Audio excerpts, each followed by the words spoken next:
হাসপাতালের নিবিড় পরিচর্যা কেন্দ্র আইসিইউ ও বার্ন ইউনিট চালু হয়নি।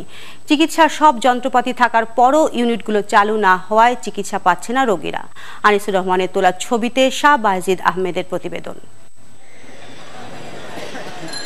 স্বাস্থ্য ও পরিবার কল্যাণ মন্ত্রী আফম রুহুল হক গত 4 মে ঘটাকরে রংপুর মেডিকেল কলেজ হাসপাতালে 10 শয্যার একটি আধুনিক আইসিইউ এবং 16 শয্যার বার্ন ইউনিট উদ্বোধন করেন।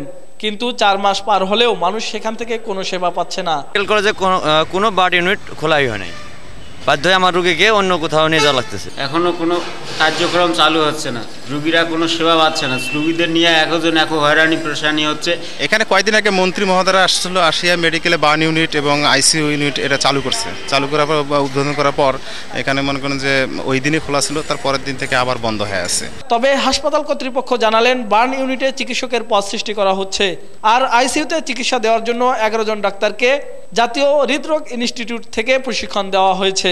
মন্ত্রীর মধ্যে উদ্বোধন করার পরেও আমরা বিভিন্ন সীমাবদ্ধতার কারণে আমরা এটা চালু করতে পারি নাই।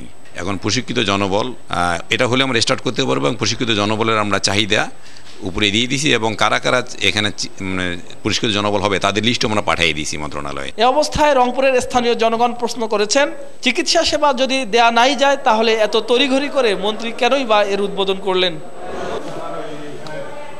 শাহ বায়েজিদ আহমেদ, 71 রংপুর।